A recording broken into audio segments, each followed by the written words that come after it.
कहानी शुरू होती है जुलाई 26 1943 को, जब लॉस एंजलिस अमेरिका में एक ब्राउन गैस ने पूरी स्टेट को अपनी लपेट में ले लिया। और इस धुएं ने सूरज को भी ब्लॉक कर दिया और लोगों की आंखों में इरिटेशन का बायस बनी। मकामी लोगों ने सोचा कि शायद शहर पर केमिकल हथियारों का हमला हो गया है, लेकिन ये ब्राउन गैस किसी कीमियाई जंग का नतीजा नहीं थी, बल्कि स्मोक थी। तो लव स्मोक 20वीं सदी के आगाज में इस्तेमाल हुआ, जिसका मतलब है गहरा थिक धुआं। और इसी तरह के धुएं या स्मोक ने बाद में लंदन, ग्लासगो और एडनबर्ग को भी अफेक्ट किया। ये इंडस्ट्रियल स्मोक तब बनती है जब कोयला इंडस्ट्रीज घरों में और फैक्ट्रीज में जलाया जाता है, तो इसके नतीजे में पैदा होने वाला धुआं या स्मोक हवा में मौजूद नमी या मॉइस्चर के साथ मिलकर स्मोक में तब्दील हो जाता है। लेकिन लॉस एंजलिस का स्मोक मुख्तलिफ था।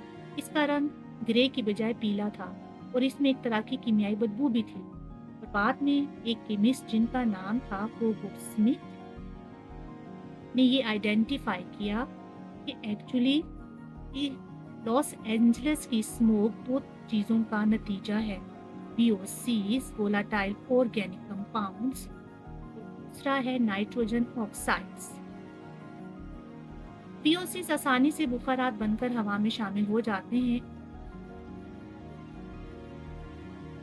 और ये कार्बन, नाइट्रोजन, क्लोरीन, सल्फर पर मुश्तमिल होते हैं।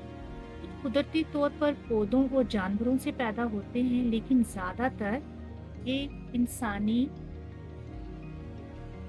सरगर्मियों की वजह से पैदा होते हैं, जैसा कि मुख्तलिफ तरह के सॉल्वेंट्स, पेंट्स, पेट्रोलियम्स, एरिसोल्स यानी कि स्प्रे वगैरह। नाइट्रोजन ऑक्साइड्स दरअसल इनकम्प्लीट कंबस्शन ऑफ गैस या पेट्रोलियम या आम जुबान में कुदरती गैस या बेंजीन के नामुकम्मल जलाव की वजह से पैदा होती हैं, और ये गैसेस दरअसल येलो स्मोक का बाइस बनती हैं। VOCs और नाइट्रोजन ऑक्साइड सूरज की रोशनी के साथ रिएक्ट या मिलकर दूसरी तरह के सेकेंडरी पोल्यूटेंट्स पैदा करती हैं, यानी पैंस और ग्राउंड लेवल ओजोन। पैंस और ग्राउंड लेवल ओजोन आंखों की सोजिश, लंग इन्फेक्शन और मुख्तलिफ तरह की खांसी, फेफड़ों की बीमारियों का बाइस बनती हैं। ये दोनों गैसेस दरअसल फोटोकेमिकल स्मोक पैदा करती हैं, जो कि लॉस एंजलिस में 1943 में पैदा हुआ। सवाल पैदा होता है कि स्मोक कुछ शहरों को तो अफेक्ट करता है, लेकिन कई शहरों को नहीं। इसकी क्या वजह है? तो हमें सबसे पहले समझना पड़ेगा इंडस्ट्रियल स्मोक क्या होती है और फोटोकेमिकल स्मोक क्या होती है। इंडस्ट्रियल स्मोक वाइट कलर की और फोटोकेमिकल स्मोक येलो कलर की होती है। ये दोनों स्मोक दरअसल इंसानी सरगर्मियों का नतीजा है और शहर के लोकल मौसम और ज्योग्राफी पर डिपेंड करती हैं। जिन शहरों में नमी का तनासुब यानी ह्यूमिडिटी लेवल हाई होता है, यानी कि लंदन, लाहौर वगैरह, वहाँ पर इंडस्ट्रियल स्मोक पैदा होती है। फोटोकेमिकल स्मोक उन शहरों में जन्म लेती है जहाँ पर खुश्क गर्म मौसम यानी कि ड्राई वार्म वेदर होता है। फोटोकेमिकल स्मोक इन शहरों में पैदा होता है जहाँ पर खुश्क गर्म मौसम होता है, जैसा कि लॉस एंजलिस। सूरज की अल्ट्रावायलेट शुआएं VOCs और नाइट्रोजन ऑक्साइड के साथ रिएक्ट करती हैं और इनके साथ मिलकर स्मोक प्रोड्यूस करती हैं।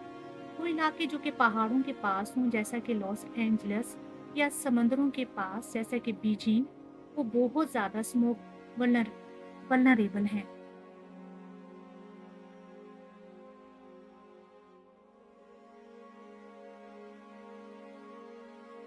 इसकी एक और वजह भी है और वो है टेम्परेचर इन्वर्जन। इसको समझने के लिए आपको थोड़ा सा दिमाग में सोचना पड़ेगा कि दर्जा हरारत की तब्दीली से हवा गर्म होकर ऊपर की तरफ उठती है और जो polluted field layer of air वो नीचे रह जाती है, जो कि आंखों की जलन और सांस की खतरनाक बीमारियों का बायस बनती है, जैसा कि एस्थमा, ब्रोंकाइटिस, गले का दर्द, खांसी वगैरह।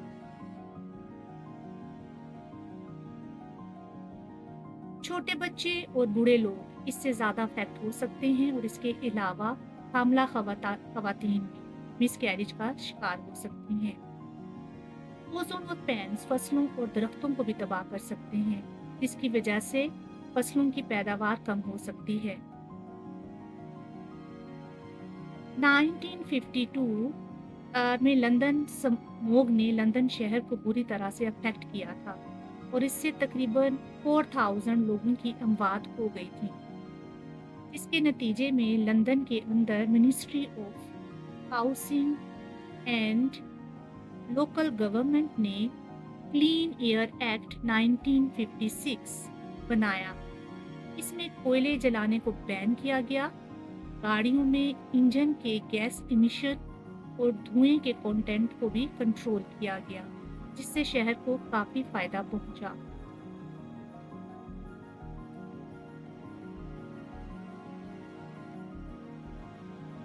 स्मॉग हमेशा से दुनिया के बड़े बड़े शहरों का मसला रहा है। जहां पर गाड़ियों और फैक्ट्रियों की भरमार हो, तो हुकूमतों को चाहिए कि इनको कंट्रोल करने के लिए कवानीन बनाए, जैसा कि शहरों में गाड़ियों के दाखिले पर पाबंदी होनी चाहिए। नंबर 2, लोकल ट्रांसपोर्ट का इस्तेमाल ज़्यादा किया जाना चाहिए। नंबर 3, साइकिल सवारी को इनकरेज किया जाना चाहिए। नंबर 4, फोसल ईंधन के इस्तेमाल को बैन किया जाना चाहिए या मिनिमाइज किया जाना चाहिए और एनर्जी के दूसरे सोर्सेज जैसा कि हवा, पानी या सूरज की एनर्जी के प्लांट्स लगाए जाने चाहिए। दरख्त लगाएं और बेजा दरख्तों की कटाई से इज्तनाब करें। कुदरती आफात एक दिन में जन्म नहीं लेती और स्मोक तो दरअसल इंसानी गैर ज़रूरी सरगर्मियों का नतीजा है। स्मोक से बचने के लिए अपने माहौल को साफ रखिए, अपनी गाड़ियों की सर्विस वक्त पर करवाएं और अपने माहौल की सेहत की जमानत बने। आपकी ज़मीन आपसे अपना हक मांगती है। खुदारा इस पर रहम करें, अपने बच्चों को सेहतमंद मुस्तकबिल देने के लिए अपने माहौल को सेहतमंद बनाएं। A healthy earth nourishes healthy lives.